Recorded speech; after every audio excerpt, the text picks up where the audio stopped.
Centre circle থেকে আবারও সেন্টারের মাধ্যমে খেলা শুরু। মিলন থেকে আনোয়ার সতীর্থের অবস্থান দেখে নিয়ে বাড়ানোর চেষ্টা করেছিলেন। আবারও রাসেল, অত্যন্ত ক্ষিপ্র গতিসম্পন্ন খেলোয়াড় রাসেল, তাকে আবারও লিখন সুযোগ সন্ধানী খেলোয়াড়। খেলার শুরুতেই চমৎকার একটি শট করেছিলেন, সাইড পোস্টে লেগে সেটি প্রতিহত হয়েছিল, দুর্ভাগ্য ছিল তার।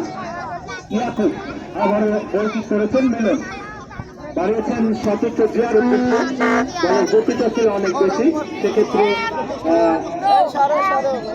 মাঠের বাইরে বল। আবারও স্মরণ করতে চাই আমার প্রিয় রমজান কাকা, আজকে যেখানে থেকে তার কথা বলার কথা ছিল, ঈদের কয়েকদিন আগে আমরা তাকে হারিয়েছি।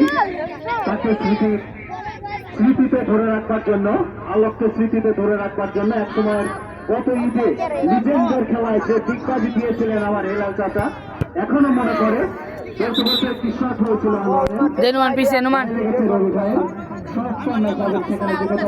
যারা আমাদেরকে ছেড়ে চলে গেছেন, তাদের স্মৃতিকে ধরে রাখবার জন্য আসলে হৃদয়ে অনেক ব্যথা। তারপরেও তাদেরকে স্মরণ করতে চাই আমরা প্রতিক্ষণ, প্রতি মুহূর্তে।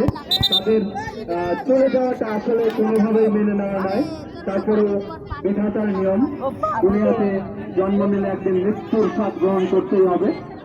সেক্ষেত্রে আসলে কিছুই করার নাই, উপরওয়ালার কাছে। সেই রবি ভাই দুর্দান্ত খেলা দেখিয়েছেন, কিন্তু ভূমি আনোয়ার প্রতিহত করেছেন সেখানে। আমাদের আরো একজন প্রবীণ খেলোয়াড় সিরাজুল চাচা, তিনি কিছুক্ষণ খেলেছেন, এই মুহূর্তে তিনি মাঠের বাইরে বসেছেন। দাঁড়িয়েছেন লিখনকে মাইনাস করার চেষ্টা করেছিলেন, আবারও টাচ লাইনের বাইরে থ্রোয়িং। দাঁড়িয়েছেন রাসেলকে, এখানে অচন্দ্র সৌর হিসাবে দাঁড়িয়ে আছেন আনোয়ার, দুইজন আনোয়ার সতীর্থের অবস্থান দেখে নিয়ে, কিন্তু লাইনের বাইরে আবারও থ্রোয়িং।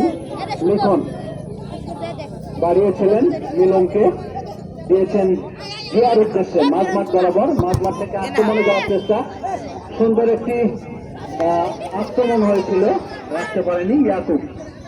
আবারও জিয়াকে দিয়েছেন, তাকে কড়া মার্কিং এ রেখেছেন জন্টু। সহকারী পরিচালক আব্দুল মোমিন পতাকা তুলেছেন।